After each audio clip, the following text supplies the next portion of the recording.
failures and looking forward with excitement to the many years of failure to come. If you're not failing, you're not trying hard enough. I'm sure that you've seen that statement on motivational posters a million times, but let me say it again. If you're not failing, you're not trying hard enough. Let's take a journey through some of the failures that this senior class has been involved with over the years. We'll start with last week's camping trip in the desert with Mr. Walzall's space science class, because that trip solidified the thoughts that I'm sharing with you this morning. We drove for 3 hours to get to a special rocket launch site that would allow us to exceed the 1,000-foot ceiling that boxed our students in at our local Fiesta Island site. The students had developed multi-stage rockets that in one case had 11 total rocket motors. These rockets were going to go 10,000 feet easily. The anticipation over the last 2 months leading up to this launch was amazing. The effort that was put in by every student in the class to achieve something grand went far above and beyond what would be expected in any ordinary class. Every day after school, there were students working on wrapping, mixing, packing, or testing rocket motors. On weekends, students painstakingly created the rocket bodies by mummifying tubes, wrapping them in endless layers of paper and glue. The electronics and control systems were designed, built, and tested. The nose cones were designed and 3D printed. The parachutes were sewn and tested. The final rockets were lovingly painted. These rockets were handcrafted beauties.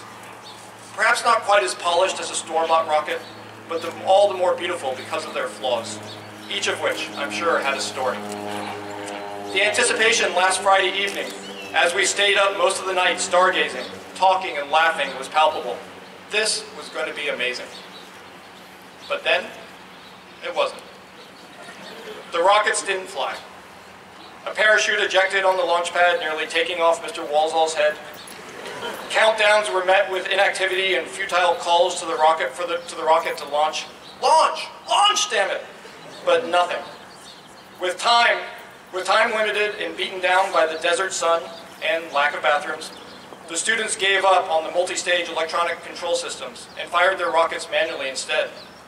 One ejected its nose cone prematurely and went whizzing out of control. Another one launched 100 feet in the air, turned around and rocketed at full power back at the launch site, smashing into the ground with anger as we all fled for our lives. A third did a partial launch and then sent its rocket motors spiraling towards the spectators in a spectacular explosion. Failures. And yet, I didn't see one student with a head hanging low. In fact, there were plenty of rockets that were launched successfully by our students and by neighboring rocket clubs occupying the same desert launch site that day. We probably saw 50 successful launches, some that went so high that the rockets disappeared from view. Ho-hum. Boring. They looked like unimpressive fireworks. Anyone can buy a ready-made rocket and launch it. Anyone can watch someone else build and launch a rocket.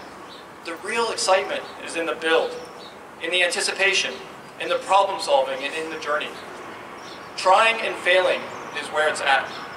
Trying and failing and ultimately succeeding, that's where victory is the sweetest. I cannot emphasize enough how boring a rocket launch is when someone else's sweat and tears went into it.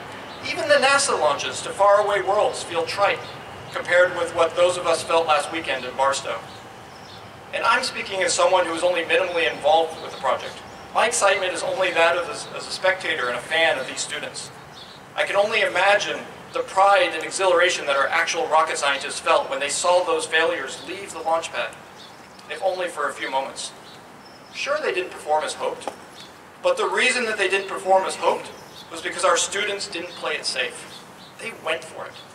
They took a risk. They failed. And boy, did they learn. Each of the graduates seated before you today has lived a life of failures. Some have suffered from failures of circumstance, some from failures of society, some from failures of education, and some from failures of their own choices. Some have had the privilege and luxury of failing in safe environments, in sandboxes where the bruises and pain were slight. Others, though, have had failures that were life-threatening and still carry the emotional and physical scars that remind them of the dark days and nights in their lives.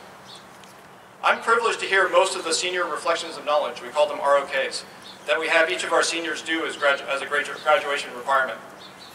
What is clear to me after listening to the ROKs this year is that those seniors who carry real scars have learned to use the scars as a reminder of their own capacity for resilience. You see, failure is how we learn. It's how we learn as individuals, it's how we learn as a community, and how we learn as a species. Failure is the basis for education, it's the basis for science. Failure is the basis for successful literature, successful art, successful engineering, and successful companies. We try, we fail, we try again. If you're not failing, you are not trying hard enough. It is often our fear of failure that prevents us from taking the risks that can lead to greatness. Our fear of the unknown, of uncertainty, paralyzes us. Asking questions is the first step to leading a life of failure and getting past a fear of failure. A question, after all, is the ultimate admission of failure. If you already knew the answer, you wouldn't have to ask the question. I have learned that asking questions is one of the hardest things for high school students to do. I would actually argue that it's one of the hardest things for anyone over the age of 8 to do. When we're young, asking questions is natural. Toddlers are known for their constant question asking. Why is the sky blue? Why does that man smell bad? They ask, we answer. How else could they learn?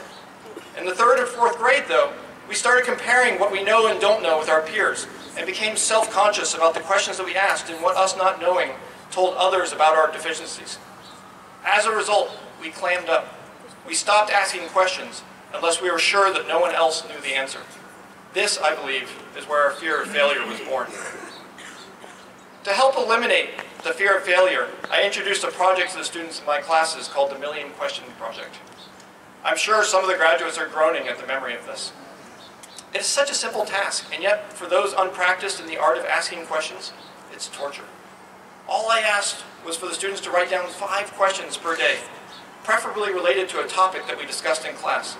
But the questions could be on anything if they were stuck. No answers were required, just questions. Those who took the project seriously quickly learned that asking questions begets more questions. Just trying to answer one question leads to at least 10 more. Once you admit to yourself that you do not understand something and pursue the answer even if that pursuit leads to failure, the world suddenly becomes infinitely more fascinating. And by the way, I'll let you in on a little secret. I didn't require answers because I knew the students would not be able to resist looking for the answers on their own once I got them asking the questions. The best part of the Million Question Project is that I still have the questions that my students asked over the years. Reading through them 3 to 4 years later is a fascinating glimpse of the heart and soul of our graduates as they were coming of age and starting to become aware of who they are and who they may become. As you will hear, it is what we don't know and what we don't understand that defines who we are. It is our history of failures that defines us. Can the following graduates please stand up? Connor Beatty, Derek Keeson, Ryan Emenegger, Jimmy Winter, Michael Weiler, Lucas Weed, Clarissa Lowry, Shane Moore, Cindy On, and Jesse Hetchen. I know that there are some others who should be standing as well, but I couldn't find your question document. I'm going to read some of the question streams that the students wrote 3 years ago, back when they were freshmen and sophomores. I want you to guess who the graduate is who asked the questions. I had them ask the questions. I think you will see that they are the ones who answered them with who they have become. This first student took my class in the fall of 2014 at the age of 15. This is only a few of the 300 questions asked, but I preserved the order of the questions to show how multiple ideas are brewing in the student's consciousness, with themes that get returned to and expanded upon as more understanding is derived. The first question is, how do you make a computer run fast? And then, how is color made if those colors make other colors? How does the computer remember everything? And why do computers crash? Who made the periodic table? Who made science? Who thought about making technology? Who got that idea about making things? If we didn't have technology, how would things be? How were questions made? With science or what? What is science? Is science true? Do they make stuff up? How can we know stuff from the past? What kinds of scientists are there? What kinds of scientific fields are there? What are the limits to science? Why do we get sick and die? What is a black hole? What is at the end of a black hole? Can we live forever? Is time travel possible? How do we have consciousness? What are our limits? How does music go through the phone into the earphones? How can we hear different kinds of sounds? What happens after we die? How does Bluetooth work? Can we live without a moon? Why did a potato fly around my room? Professor Lowry, I think we all have a question for you. Why did a potato fly around your room? Clarissa, you may sit down. Clarissa, by the way, is on her way to Chico State to be a scientist. I think we caught a glimpse of that decision-making process in her question screen. Clarissa, failure will be how you grow and ultimately excel as a scientist. Let's try another one. In the interest of time, I'm only going to read a few of everyone else's questions. You'll hear the really good questions along with the cute ones. How much can you compress a file before it becomes uncompressible? Why do we use red, green, and blue for our LED screens instead of the more basic colors such as yellow? What is the melting point of glass? Is it possible to create a zero-gravity chamber? Do particles exist in this world naturally? Does metal conduct heat better than plastic? What happens when you split a helium atom? Why do we go to school? Why is wood used for a guitar? And finally, the best question of the day, a question that will probably get everyone to tune me out for the rest of this talk. What color are mirrors? Thank you, Derek Keeson, for distracting our audience with that great question. You may sit down, Derek. Here's another one. How does electricity know which way is the fastest to get to its destination? Why is it bad to have a short circuit? Can quantum computers be used for gaming? Is the internet a bunch of servers acting as one? Have you tried turning it off and on again? Shane Moore, you've always been hilarious. Thank you for your levity. This next student has always had fantastic questions. See if you can figure out who it is. Is there any way to be completely anonymous on the internet? Approximately how long does it take to make one 15-minute long cartoon episode?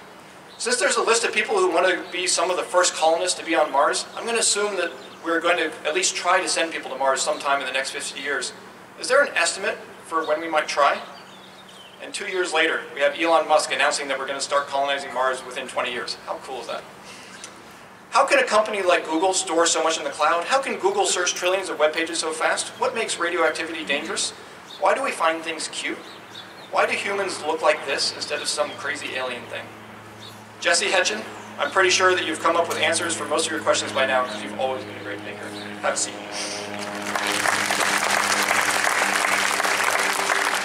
Here's another one.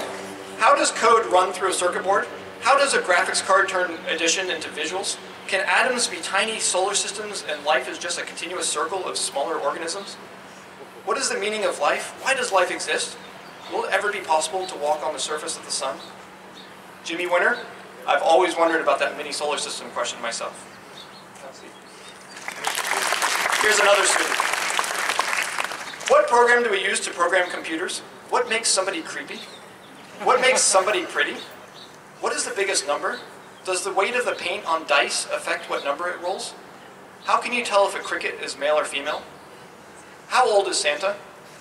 Cindy On, thank you for always making me laugh. These are a few of the thousands I received from this student. Can files in cloud storage ever get lost? Why, according to Arthur C. Clarke's 3 laws, is advanced technology indistinguishable from magic? Is it possible to teach an AI common sense? Humans know, for example, water is wet, you don't come back after you die, strings can pull but not push, sticks can push but not pull, time does not run backwards. Will AIs ever become self-aware, or will they be bounded by the fact that they always need human input? The ramjet fusion theory states that there is an abundant amount of hydrogen in the known universe, so it could be, in theory, scoop up hydrogen and use it as a fuel source. In theory, that is inexhaustible. That is an inexhaustible source of fuel. How long will it take to use up this abundant amount of hydrogen? Thank you for the hours of learning that your questions spurred in me, Ryan Emenegger. This next one had a lot of great technology questions, but I'm cherry-picking some of the humorous ones. He wrote them, so he asked for it. Why is Kool-Aid so good? What makes fried chicken delicious? Why can we fry food? Why are girls complicated? Why do we have to do so many questions? Why don't children have more rights? What can help America become a better country on the inside? When we die, do we really see a white light? Why do people only remember the bad things of people? Michael Weiler, when you know the answer to why girls are complicated, please let us know.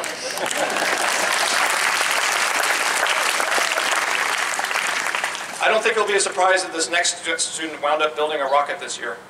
Can a laptop explode? How do chargers work? Why do you never answer our questions? Can computers explode if you use them too much, if they get too hot? Does a computer need code to interpret code? Do you like my questions? Connor Beatty, yes, I loved your questions.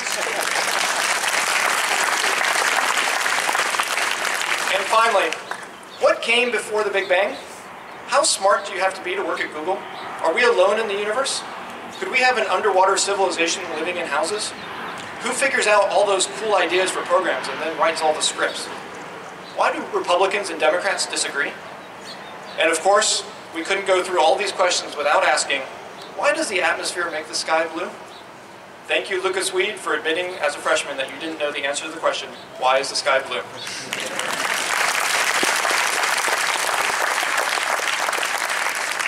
I want to close with a plea to all of you, graduates, audience members, and faculty, to find a way to encourage question asking and failure in everyone.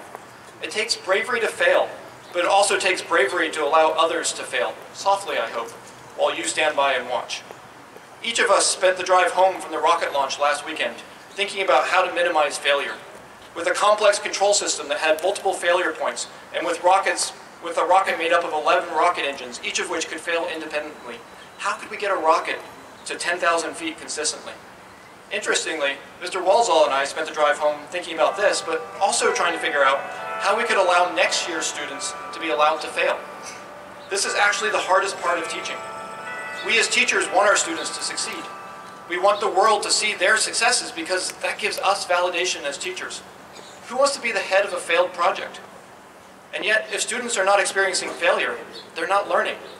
Do you know how hard it's going to be next year for Mr. Walsall to not chime in and say, you might want to think about the weight distribution on that rocket? Are we going to be able to convince this year's students to not help next year's when they see them being a little sloppy while mixing rocket fuel? Sure, we want to learn from our mistakes. We want to guide the students a little better to minimize their ultimate failures, but we also want the students to be allowed to make their own mistakes. Some of these graduates were involved in a different project that I did a few years back.